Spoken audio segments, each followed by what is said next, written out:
10 rakaat yang dimaksud. Raka'ataini qabla zuhri, 2 rakaat sebelum zuhur.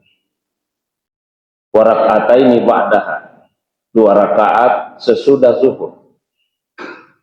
Wa raka'ataini ba'dal maghrib fi baitihi, 2 rakaat sesudah maghrib di rumahnya. Jadi kalau untuk sesudah maghrib, beliau memberikan takhid, pembatasan di rumahnya. Itu menunjukkan bahwa Nabi Shallallahu Alaihi Wasallam lebih sering melaksanakan 2 rakaat sebelum maghrib itu di rumah. Beda dengan 2 rakaat sebelum zuhur dan 2 rakaat sesudah zuhur yang beliau sering mengerjakannya di masjid. Wa raka'ataini ba'dal isya fi baitihi. Kemudian 2 rakaat sesudah isya di rumahnya. Dan sebagaimana 2 rakaat sebelum sesudah maghrib yang Nabi sering kerjakan di rumah, maka begitu juga 2 rakaat sesudah isya Nabi lebih sering mengerjakannya di rumah. Wa raka'ataini qabla subhi, dan 2 rakaat sebelum subuh. Uniknya karena untuk 2 rakaat sebelum subuh beliau tidak memberikan pembatasan di rumah, sementara sudah masyhur, populer bahwa Nabi Shallallahu Alaihi Wasallam lebih sering melaksanakannya di rumah. Tapi justru 2 rakaat sebelum subuh ini Abdullah bin Umar tidak menyatakan Nabi mengerjakannya di rumah. Nah, ulama memberikan penjelasan wa ka'annahu tarakat taqyida li syuhrati dzalika min fi'lihi sallallahu alaihi wasallam. Ya, boleh jadi Abdullah ibnu Umar tidak menyebutkan batasan tadi karena itu sudah populer.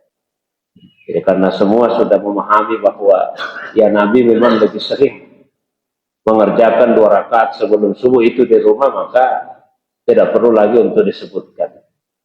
Beda dengan 2 rakaat sesudah maghrib dan 2 rakaat sesudah isya yang barangkali belum masyhur bagi banyak orang. Maka Ibnu Umar kemudian menyebutkannya secara spesifik. Kemudian ada tambahan pada riwayat yang lain yang menyebut 2 rakaat sesudah Jumat yang juga dikerjakan di rumah. Nah, ada beberapa hal yang bisa kita bahas dari hadis ini. Satu, Abdullah bin Umar menyatakan 2 rakaat sebelum zuhur. Sementara itu ada hadis yang lain yang diriwayatkan oleh Imam Al-Bukhari dari istri Nabi sallallahu alaihi wasallam, Aisyah radhiyallahu anha. Wa an Aisyah radhiyallahu anha anna Nabiy sallallahu alaihi wasallam kana la yada'u arba'an qabla zuhri wa rak'ataini qabla al-ghada. Dari Aisyah, semoga Allah meridainya, beliau berkata, Nabi sallallahu alaihi wasallam tidak meninggalkan 4 rakaat sebelum zuhur dan 2 rakaat sebelum subuh. Kalau Abdullah bin Umar tadi menyatakan, saya menjaga, memelihara, mengingat, mengamalkan apa yang Nabi lakukan 2 rakaat sebelum zuhur. Nah, Aisyah mengatakan bahwa Nabi tidak pernah meninggalkan 4 rakaat sebelum zuhur. Ulama kita kemudian memberikan penjelasan, la yunafi hadisu Ibnu Umar, hadisu Ibnu Umar fi qaulihi rak'ataini qabla zuhur. Lianna hadhihi siyadah allamaha Aisyah wa lam ya'lamha Ibnu Umar.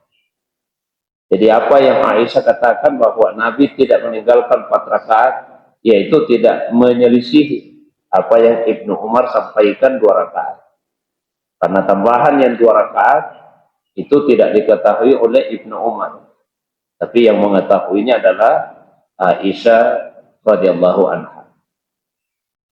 Boleh jadi pula sumayyak taman anna rak'ataini allataini zakarahuma minal arba wa annahu sallallahu alaihi wasallam kana yusallihuma masna. Wa anna Ibnu Umar syahidus nataini faqat. Boleh jadi Nabi SAW mengerjakan 4 rakaat sebelum zuhur itu dengan cara dipenggal. 2 rakaat dulu salam, 2 rakaat lagi salam. Nah, yang disaksikan oleh Ibnu Umar hanya 2 rakaat yang terakhirnya saja. Gitu. Nabi mengerjakan 2 rakaat dulu, setelah itu Nabi berdiri lagi 2 rakaat. Nah, 2 rakaat yang terakhir itulah yang disaksikan oleh Abdullah Ibnu Umar. Ada juga satu pendapat, pendapat ini cukup bagus, yang menyatakan bahwa boleh jadi 4 rakaat yang dimaksud oleh Aisyah radhiyallahu anha itu Nabi kerjakan di rumah sebelum beliau ke masjid. Setelah masuk waktu zuhur, Nabi melaksanakan salat sunnah qabliyah zuhur di rumah beliau 4 rakaat, dan itu disaksikan oleh Aisyah radhiyallahu anha. Setelah itu Nabi ke masjid. Nah, di masjid beliau melaksanakan lagi 2 rakaat sebelum zuhur. Kalau penjelasan ini yang kemudian digunakan, berarti salat sunnah sebelum zuhur itu bisa dilaksanakan sampai 6 rakaat. Kalau Nabi kebiasaannya 4 rakaat di rumah, kemudian setelah itu beliau melaksanakan 2 rakaat di masjid. Kemudian yang berikutnya, dari hadis tadi juga bisa dipahami bahwa Nabi Shallallahu Alaihi Wasallam terkadang melaksanakan salat sunnah itu di masjid dan terkadang pula di rumah. Lebih seringnya beliau mengerjakan di rumah. Dan Nabi Shallallahu Alaihi Wasallam memang secara spesifik menyatakan bahwa simpankan pula untuk rumahmu itu bagian dari bacaan Al-Quran. Ini bacaan Al-Quran yang dibaca di dalam sholat. Ya. Karena rumah yang tidak pernah dibacakan Al-Quran di dalamnya itu ibarat kuburan. Biasakan salat-salat sunnah, ya, sebagian diantaranya kita kerjakan di rumah. Bukan semuanya dilaksanakan di masjid. Sehingga ada juga bagian rumah kita untuk digunakan melaksanakan salat-salat sunnah tersebut. Kemudian yang berikutnya di hadis tadi juga disebut ada tambahan 2 rakaat sesudah Jumat. 2 rakaat sesudah Jumat. Di riwayat yang lain disebut 4 rakaat sesudah Jumat. Maka boleh mengerjakan sesudah Jumat itu 2 rakaat, bisa juga 4 rakaat. Bisa dikerjakan di masjid, bisa dikerjakan di rumah. Dan semua pernah Nabi kerjakan.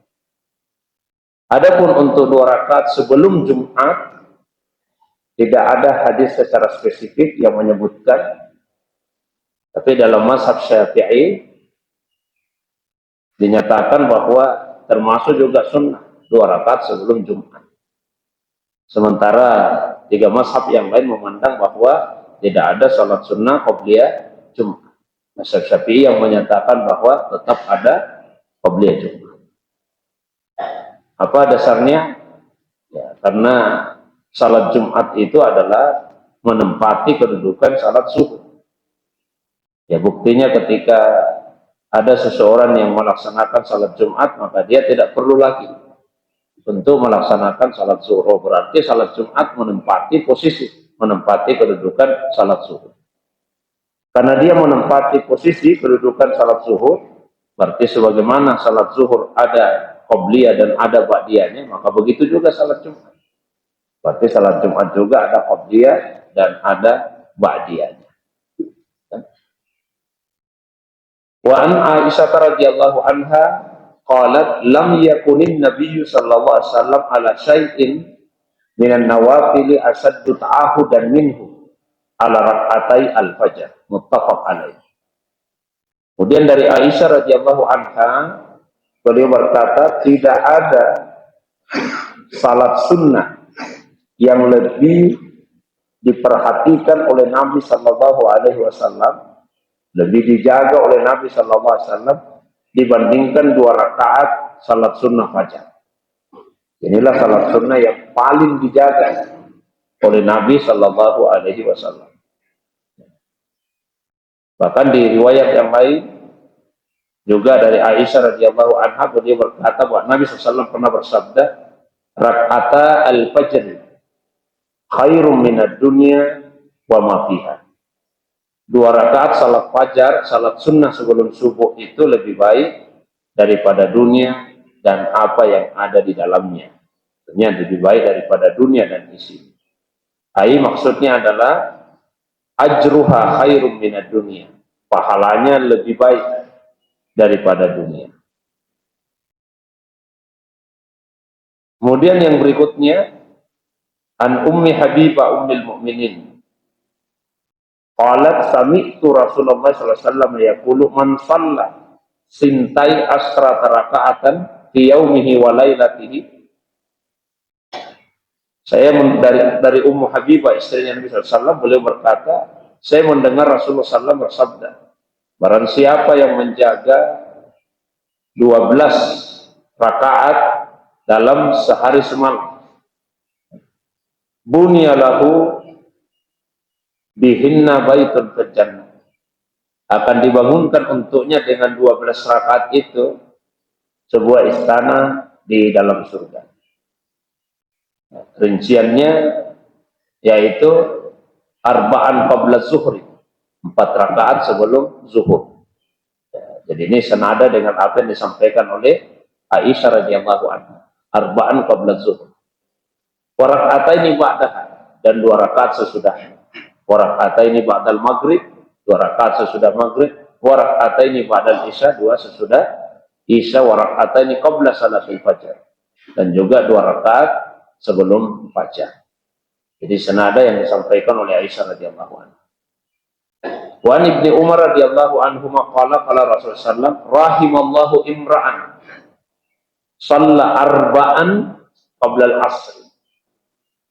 Dari Abdullah ibnu Umar, semoga Allah meridai keduanya, beliau berkata, Rasulullah SAW pernah bersabda, semoga Allah menyayangi, merahmati seseorang yang salat 4 rakaat sebelum asar. Jadi ini adalah dalil yang menunjukkan anjuran untuk melaksanakan salat sunnah 4 rakaat sebelum salat asar. Hadhil arba'u lam tuzkar di masalah paminan nawafil. Nah, 4 rakaat sebelum asar ini tidak pernah disebutkan pada hadis-hadis yang sebelumnya tadi. Baik hadis dari Aisyah, dari Ummu Habibah, bahkan dari Ibnu Umar sendiri yang terdapat di dalam Sahih Bukhari dan Sahih Muslim.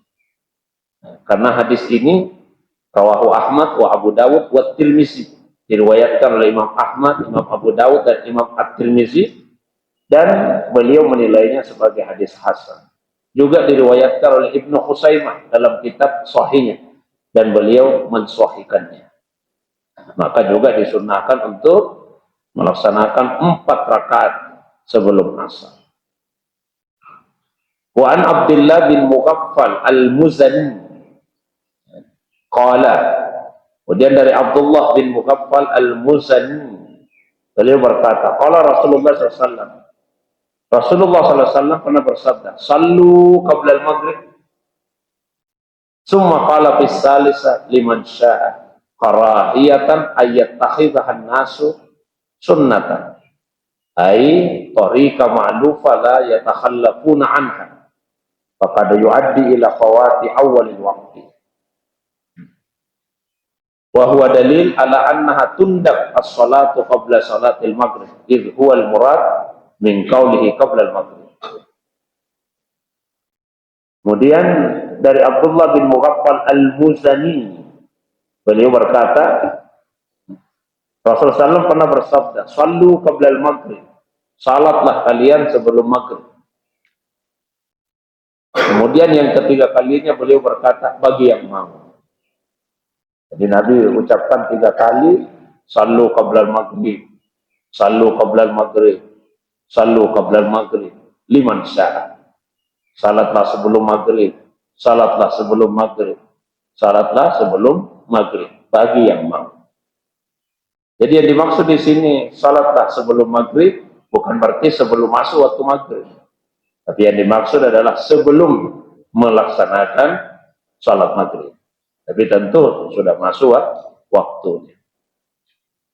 Bahkan bukan hanya sekedar kaul, bukan hanya sekedar ucapannya Nabi, tapi secara fi'li pun Nabi melakukan. Wa riwayat Ibnu Hibban, dalam sebuah riwayat yang terdapat dalam kitab Sahih Ibnu Hibban, anna Nabiyya sallallahu alaihi wasallam, bahwasanya Nabi sallallahu alaihi wasallam shalla qabla al-maghrib rak'atain. Beliau melaksanakan salat 2 rakaat sebelum maghrib. Fasabata syar'iyatuhuma bil qauli wal fi'l. Maka disyariatkannya salat sunnah sebelum maghrib itu berdasarkan sabdanya Nabi, ucapannya Nabi, dan juga berdasarkan perbuatan Nabi Shallallahu Alaihi Wasallam. Jadi Nabi perintahkan secara lisan, Nabi sendiri juga melaksanakannya. Bahkan lebih komplit lagi karena ada juga takrirnya persetujuannya Nabi terhadap apa yang dilakukan oleh sahabat. Wali Muslim an Ibni Abbasin qala. Kemudian dalam kitab Sahih Muslim dari Abdullah bin Abbas beliau berkata, kunna nusalli raka'ataini ba'da ghurubis syams. Kami melaksanakan 2 rakaat setelah terbenamnya matahari. Setelah masuk waktu maghrib, sebelum salat maghrib. Wa kana Rasulullah SAW yarana, dan Rasulullah SAW melihat kami melaksanakan salat itu. Falam ya'murna walam yanhana. Maka Nabi SAW tidak menyuruh kami dan juga tidak melarang kami. Fatakunu sabitatan bitaqriri aidan. Maka salat sunnah 2 rakaat sebelum maghrib itu juga ditetapkan berdasarkan takrir, berdasarkan persetujuannya Nabi. Maksudnya seperti ini. Seandainya salat sunnah 2 rakaat sebelum maghrib itu tidak boleh, maka pasti Nabi melarang. Karena tidak mungkin Nabi membiarkan sahabat melakukan sesuatu yang tidak boleh dalam persoalan agama. Maka ketika Nabi SAW melihat para sahabat melaksanakan salat sunnah 2 rakaat sebelum maghrib dan tidak melarangnya, maka itu menunjukkan kebolehan, bahkan anjuran untuk melaksanakannya. Meskipun ulama fikih menempatkannya di bawah dari salat sunnah yang 12 rakaat yang disebut oleh Ummu Habibah tadi, menempatkannya sebagai salat sunnah yang ghairu muakkadah, yang tidak begitu ditegaskan. Wa an Aisyah radhiyallahu anha qalat, kan Nabi sallallahu alaihi wasallam yukhaffifu raka'ataini allataini qabla salati subuh. Hatta inni aqulu aqra bi ummil kitab, muttafaq alaih. Dari Aisyah, semoga Allah meridainya, beliau berkata, Nabi sallallahu alaihi wasallam meringankan, maksudnya meringankan, melaksanakan dengan cepat salat sunnah 2 rakaat sebelum subuh. Begitu cepatnya Nabi mengerjakan sehingga Aisyah sampai bertanya, apakah Nabi membaca surah Al-Fatihah? Jadi seakan-akan Nabi tidak baca surah Al-Fatihah karena begitu cepatnya. Takbiratul ihram, Allahu Akbar. Dan tidak lama Allahu Akbar, cepat pelaksananya. Aisyah mengatakan, aqra bi ummil kitab. Nabi baca Fatihah atau tidak? Tapi tentu Nabi membacanya. Maka mayoritas ulama berpendapat ila tahqiqihi ma zahabal jumhur. Disunnahkan untuk melaksanakan 2 rakaat sebelum salat subuh itu dengan cara yang ringan. Wa Nabi Hurairah radhiyallahu anhu anna Nabi sallallahu alaihi wasallam qara'a fi rak'atainil fajr qul ya ayyuhal kafirun wa qul huwallahu ahad. Bahkan bukan hanya Fatihah, tapi juga Nabi membaca surah setelahnya. Tapi yang dibaca surah yang pendek. Abu Hurairah radhiyallahu anha berkata, Nabi SAW biasanya membaca pada 2 rakaat salat sunnah sebelum subuh itu, beliau baca qul ya ayyuhal kafirun di rakaat pertama dan qul huwallahu ahad di rakaat yang kedua. Kalau bukan itu yang dibaca, maka yang Nabi baca 1 ayat saja yang terdapat di surah Al-Baqarah dan 1 ayat yang terdapat di surah Ali Imran. Di rakaat pertama beliau membaca qulu amanna billahi wa ma unsila ilaina wa ma unsila ila Ibrahim wa Ismail wa Ishaq wa Yaqub wal asbab wa ma utiya Musa wa Isa wa ma utiya nabiyyuna min rabbihim la nufarriqu baina ahadin minhum wa nahnu lahu muslimun. Nah, itu yang Nabi baca satu ayat. Nanti di rakaat kedua satu ayat lagi yang Nabi baca di surah Ali Imran.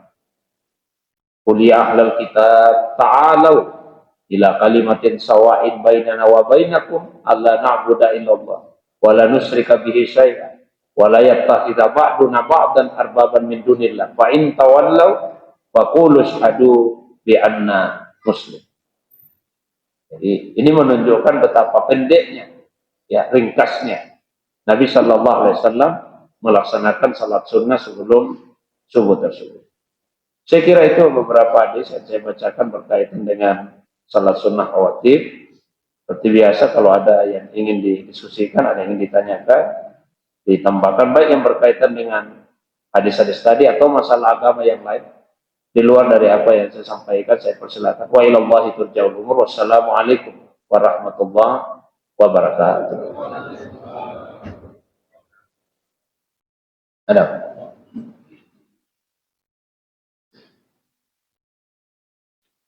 Silakan.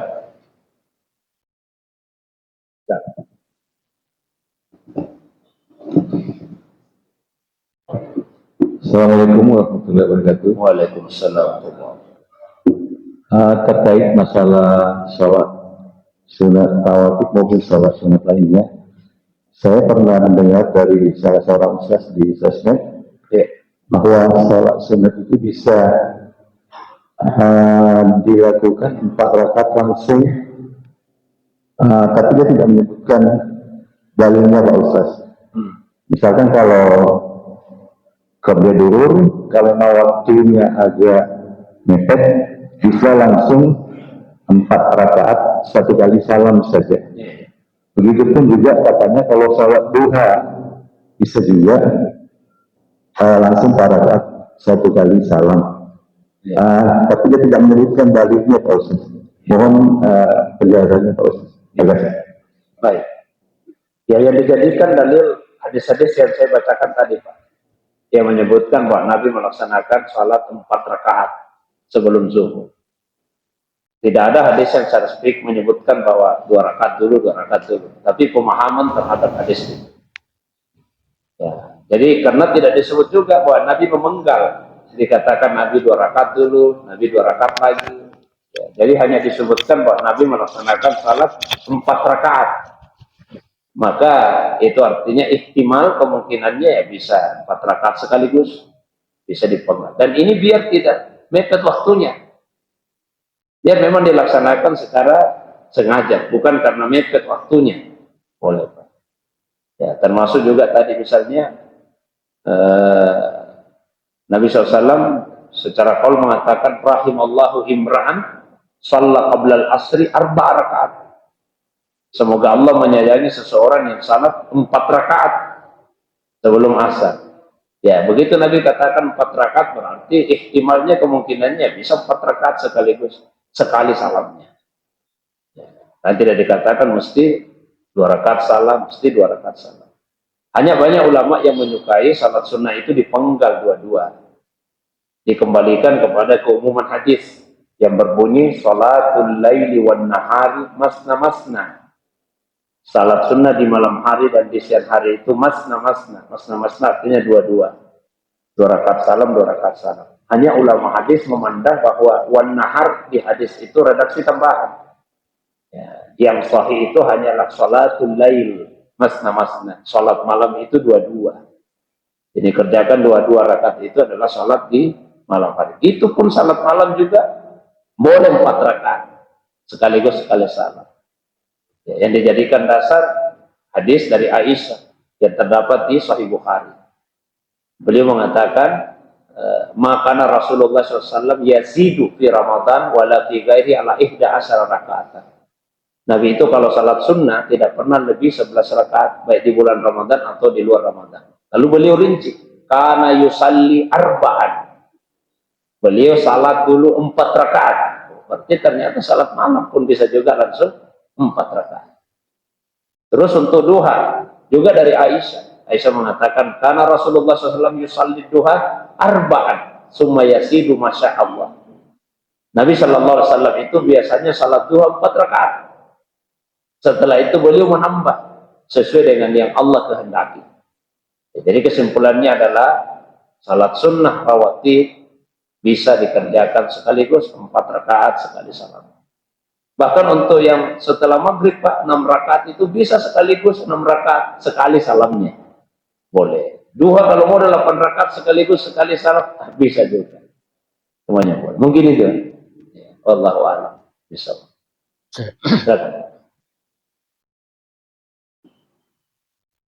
Bismillah. Bismillah. Assalamualaikum warahmatullahi wabarakatuh. Waalaikumsalam. Ini mau tanya Ustaz tentang sholat jamaah kasar ya. Ya. Bagaimana caranya sholat jamaah kasar?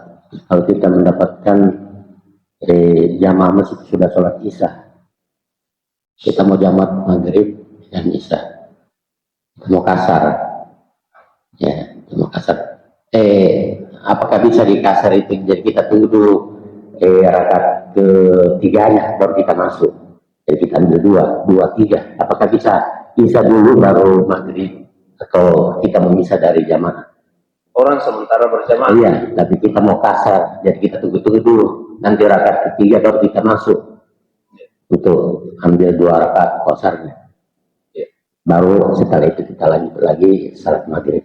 Apa betul itu caranya atau bagaimana yang terbaik? Terus yang kedua, Ustaz, kalau kita jamaah, apakah bisa juga kita lakukan salat rawatib? Misalnya duhur dengan asar kita jamaah. Bagaimana caranya kalau ada kita mau salat ini juga salat sunat rawatibnya? Salat sunat rawatib ya untuk jamaah di perjalanan ya. Ya, bukan misalnya bukan ya, sebelum perjalanan. Iya. Iya, makasih. Baik. Yang pertama Pak ya, mungkin kasusnya begini.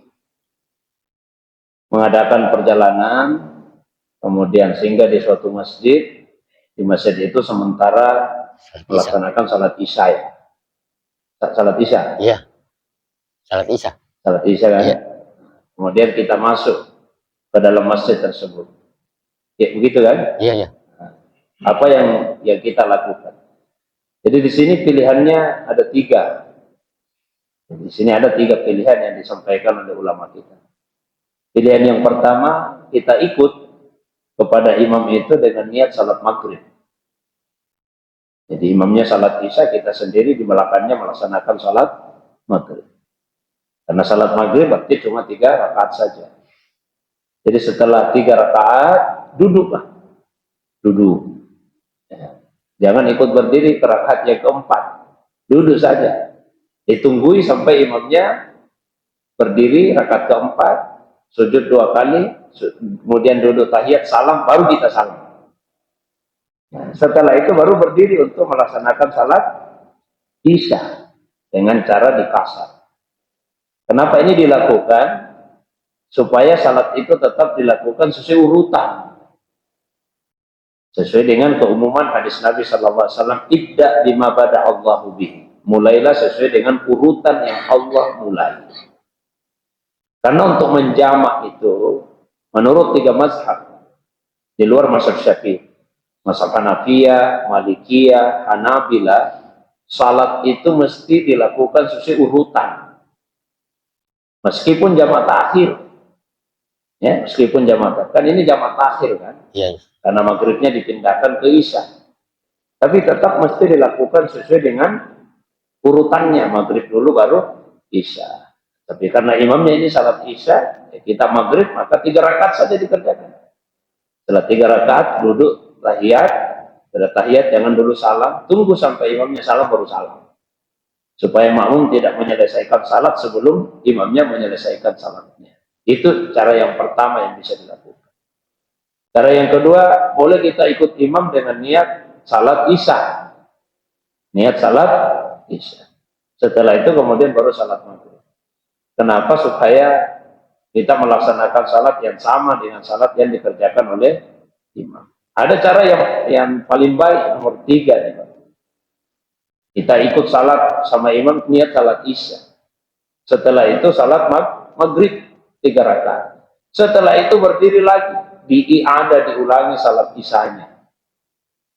Ya, supaya salat itu tetap dilakukan sesuai dengan urutan. Jadi yang pertama itu semata-mata untuk mengikuti imam. Ya, tapi yang sesungguhnya setelahnya kita maghrib baru isya. Tapi mau yang pertama saja boleh, Pak.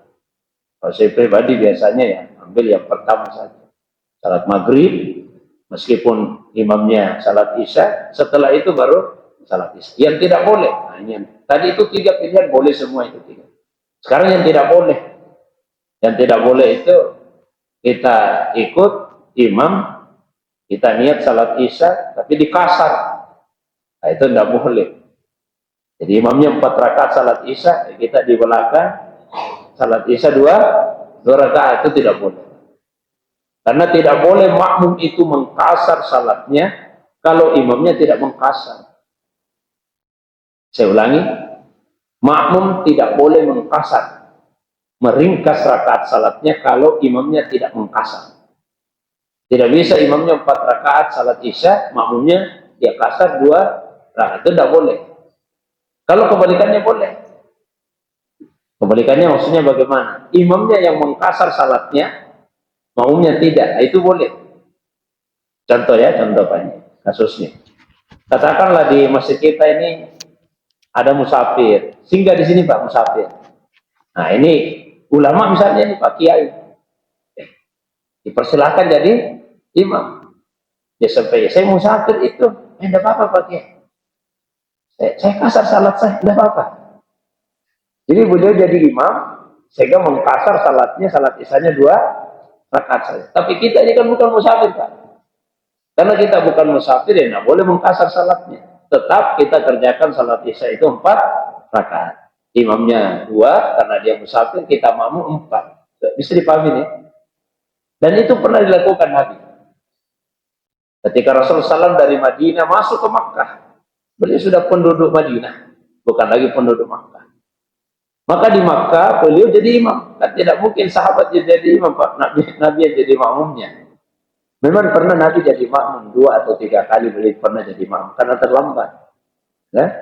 Nah ini Rasulullah jadi imam, beliau musafir. Salatnya 2 rakaat. Sahabat yang datang sama-sama Nabi dari Madinah 2 rakaat juga. Tapi yang penduduk Makkah yang tidak musafir, tidak bisa mereka 2 rakaat. Nabi sampaikan, kalian yang penduduk Makkah lanjutkan lagi 2 rakaat sisanya. Jadi makmumnya Pak yang dari Makkah itu, yang penduduk asli Makkah, berdiri lagi. Dia lanjut. Kalau ini boleh. Tapi kalau kebalikannya tadi, imamnya yang 4, makmumnya mau 2, itu tidak boleh. Cukup ya yang pertama. Yang kedua, kalau misalnya kita di perjalanan, maka tidak lagi dianjurkan untuk melaksanakan salat sunnah rawatib. Meskipun tidak dilarang juga, tapi tidak dianjurkan. Kecuali salat sunnah yang tetap dianjurkan dalam perjalanan itu adalah 2 rakaat sebelum subuh.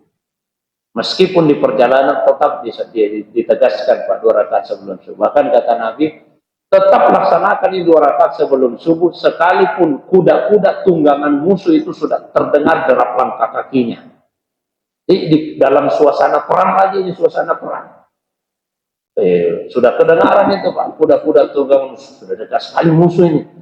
Tapi kata Nabi tetap kerjakan ini 2 rakaat sebelum subuh. Nah, begitu pentingnya itu 2 rakaat sebelum subuh. Yang juga tetap disunnahkan dalam perjalanan witir. Itu 2 salat sunnah yang tetap ditegaskan meskipun dalam perjalanan. Tapi kalau misalnya salah sunnah rawatib yang lain, kita perlaikan logikanya begini Pak, secara logika ya. Salat zuhur itu kalau kita tidak perjalanan, berapa rakaat? 4 kan? 4. Tapi karena kita dalam perjalanan, maka salat zuhur yang 4, kemudian kita kerjakan menjadi 2. Kenapa Pak diringkas itu? Kenapa agama memberikan ini yang 4 jadi 2? Untuk apa itu Pak? Nah, untuk kemudahan kan? Tadinya asalnya kan 4. Terus karena Anda perjalanan dikasih kemudahan jadi 2 kan? Kemudahan Pak ya? Tapi kita mau salat sunnah lagi. Sudah 4 dikurangi jadi 2, mau salat sunnah lagi. Bertambah lagi itu yang kita kerjakan. Padahal ini asalnya untuk dikasih kemudahan. Ya, maka tidak ditegaskan lagi. Meskipun tidak dilarang juga.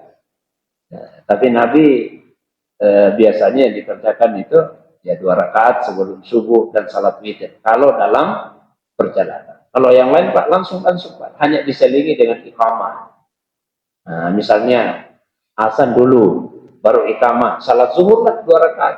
Setelah itu berdiri lagi iqamah, baru salat asar. Jadi tetap diselingi iqamah, tidak diselingi lagi dengan salat-salat sunnah rawatib. Mungkin ini. Wallahu a'lam. Silakan.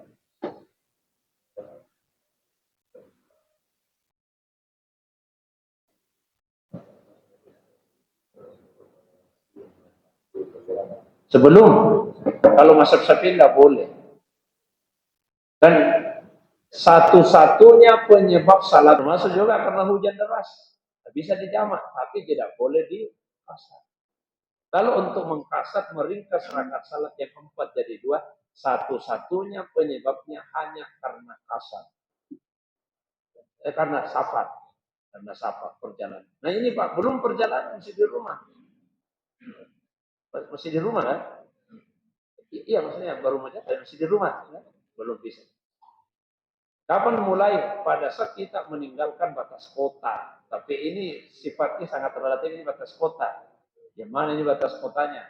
Misalnya di Citra ini. Apakah gerbang Citranya atau gerbang?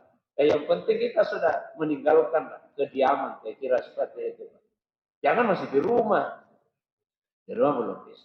Termasuk juga mengkasar salat itu belum boleh di rumah. Menjamak kalau karena alasan perjalanan belum bisa juga. Jadi batas awalnya itu pada saat kita sudah meninggalkan batas kediaman kita. Apakah kompleks perumahan atau batas kota ini sudah meninggalkan. Orang tiba di tujuan itu ada 2 macam. Dan bentuknya orang yang perjalanan. Ada yang mengadakan perjalanan, dia tidak ada hari tertentu yang dia tentukan atas dirinya. Tapi berdasarkan urusan. Nah, itu saya menjelaskan. Jadi ada orang perjalanan, lama perjalanannya itu berdasarkan urusannya. Ada yang mengadakan perjalanan, memang sudah ada harinya. Contoh Pak, yang pergi pelatihan kan sudah ada harinya. Saya mau ke Jakarta ini, Pak Aristas, 3 hari, cara apa? Pelatihan. Kan 3 hari itu jelas. Ada yang berdasarkan urusan. Saya mau ke daerah dulu ini Pak. Urusan apa? Saya mau ketemu seseorang. Berapa hari Ki? Pokoknya kalau ketemu pulang itu. Tidak jelas Pak berapa hari. Jadi dia berdasarkan urusan. Kalau yang berdasarkan urusan seperti itu, berdasarkan kepentingan hajatnya, dia musafir sampai urusan selesai. Sampai urusannya selesai, maka dia musafir. Kenapa dia cuma berbulan-bulan, dia mengkasar sampai berbulan-bulan? Karena tidak ada niat menetap, maka bisa balik ke Madinah. Tapi kalau misalnya sudah ditetapkan setiap hari, maka dia musafir selama dia menetap di situ 4 hari, maksimal 4 hari, di luar hari berangkat dan hari pulang.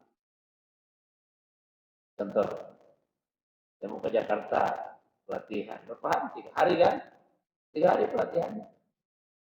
1 hari di luar, tidak dihitung per hari perjalanan dan hari pulang. Nah, berarti 5 hari keseluruhan, 6 hari keseluruhan itu diperbolehkan. Selama itu kita boleh. Tapi kalau misalnya, saya mau ke Jakarta ini berapa hari di sana? 1 bulan. 1 bulan ini. Ada urusan 1 bulan. Tidak bisa, tidak masuk lagi kategori untuk mengkasar. Tapi kalau berdasarkan urusan, Pak, dia musafir sampai urusan selesai, atau sampai dia mengubah niatnya tinggal. Sekali tinggal mah dulu di sini deh. Nah, berarti dia mengubah niatnya untuk tinggal di sini. Nah, sebaliknya saya hampir lupa tadi.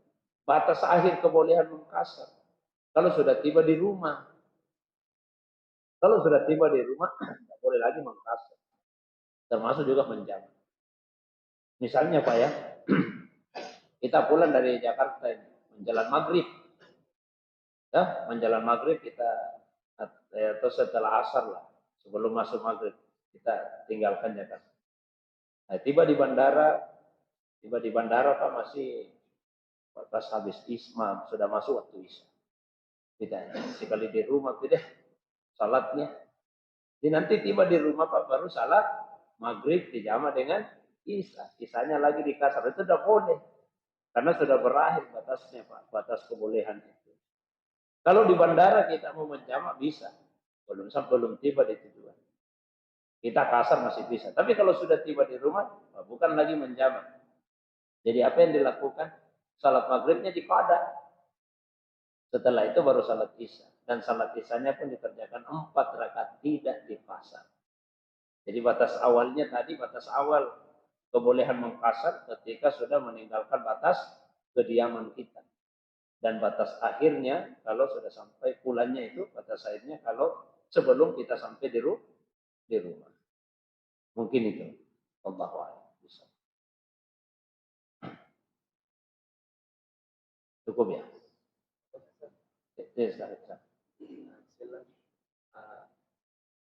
Kan sekarang sudah banyak masjid Ustaz. Banyak Kemarin sudah banyak masjid. Banyak jemaah, banyak teman saya lebih memilih untuk melaksanakan sholat zuhur dan asar dan juga melaksanakan qasar. Contoh kami tinggal di satu daerah Ustaz. Kalau kita qasar misalnya, kita pilih banyak di masjid di mana-mana. Iya.